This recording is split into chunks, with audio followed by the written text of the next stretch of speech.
For goodness sakes, 600-page bill, and I got it this morning. Not one member of the Senate will read this bill before we vote on it. We're going to vote on this in the next 30 minutes. I and Senator Lee and others will object to this. We'll have a point of order that our own rules say that it has to be posted online for 48 hours. 600 pages. No one will read it. No wonder our approval rating is 10%. Nobody knows what we're voting on. While the full text of the Trans-Pacific Partnership has not been made public, there have been some leaks of what is included in it. And what these leaks tell us is, in fact, very disturbing. What we need to do is prioritize negotiating the Trans-Pacific Partnership by year's end. Free trade and technology should be our greatest carrot, the greatest carrot of our statecraft.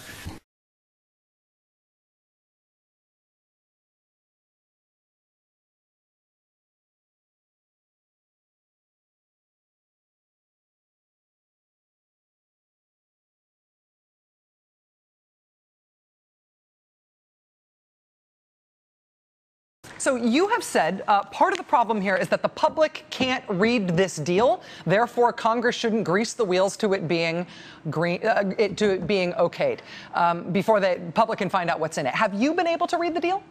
Yeah. So senators can go and read it. People in the House of Representatives can go and read it. But we're not allowed to talk about it.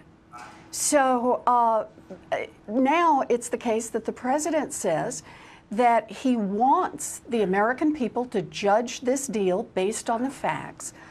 But to do that, he's got to make the deal public. Otherwise, the American people can't judge it on the facts. You won't put the facts out there. The press should be able to see this. People should be able to dig into it. If it's a great deal for families, like the president says, or a great deal for workers, then put it out there and let them see it before we have to grease the skids to get the deal done. On the issue of who has information about what's in the deal, the administration told us today that there will be a public comment period before the trade agreement is signed by the president, that the public will be able to see it online for a certain amount of time before any decision is made. Does that assuage any of your fears about this? Look, they're asking us to vote now on greasing the skids so that we give up now any chance to be able to amend it, any chance to be able to block it, any chance to be able to slow it down. Give all that up, and then you'll get to see the deal on the other side. I just don't think that's reasonable, and let me tell you partly why. We can talk about the facts that the American people can't see, but there's one fact that the American people can see, and that is how the negotiation process worked. So, you know, these negotiations have been going on for a long time, and there are 28 different working groups for it. 85% of the people in those working groups are senior executives in various industries that are going to be affected, or they are lobbyists for those industries. They're the ones who've helped shape the deal. They're the ones who have helped determine what that deal is going to look like on the other side. And my view is when the process is rigged, then the outcome's likely to be rigged too. So you're saying that the corporate interests that will be directly involved in this and who most want the deal, even as most labor interests are saying they are not interested in this deal, you're saying those corporate interests do have all the access not only to seeing what's in it, but in fact to shaping what's in it. They've been in there now for months and months and months during the negotiations, the back and forth, helping shape this deal. And I just think it's time to say no. What we want to do here is we want to say, put the deal out there so the American people can see it, and then let's have a debate on the facts. And I'll tell you this, I've started a petition now. After I listened to the president, I said, you know, let's just hear from the American people. It's at ElizabethWarren.com. It's right there on the front page. For the American people to say, no, we want to see this deal before you grease the skids, not afterwards. In terms of your dialogue with President Obama about this, obviously it's got to turn your head a little bit when the president calls you out by name and says that he loves you, but you're wrong. You've obviously had a positive and constructive relationship with the president in the past. You have been an ally of his and he of yours on a lot of issues in the past.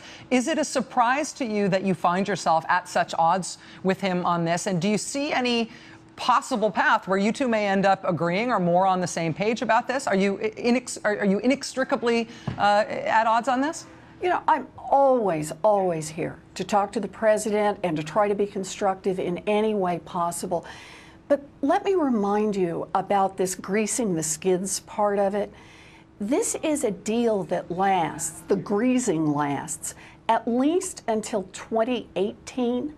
And most likely, from the way it's constructed, until 2021, which means it's partly about the deal negotiated by this president.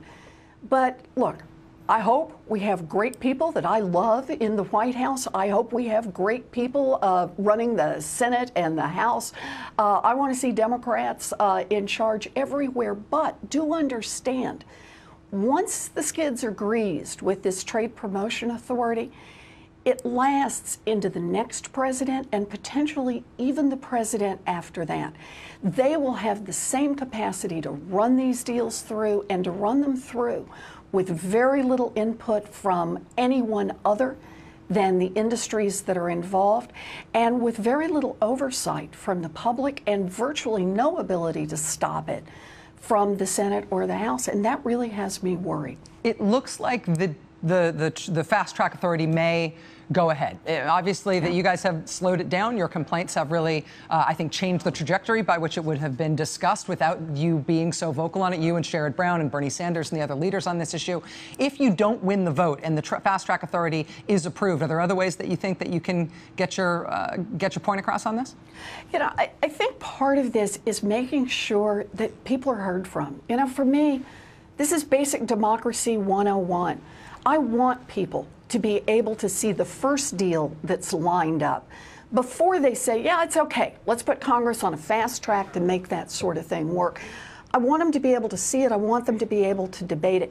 And I want to say, we're not going to agree, write a blank check for whatever some subsequent president may negotiate on down the line in a second deal, a third deal, or whatever. For me, this is just kind of fundamental principles about how democracy is supposed to work. American workers have really been slammed by past trade deals. They have not been good for us here in America. It's not been good for American manufacturing. If this is a better deal, then hang it out there in public and let us take a look at it. Let us have a public conversation based on the facts. Senator Elizabeth Warren, thank you so much for your time tonight. It's always great to see you. Thank you.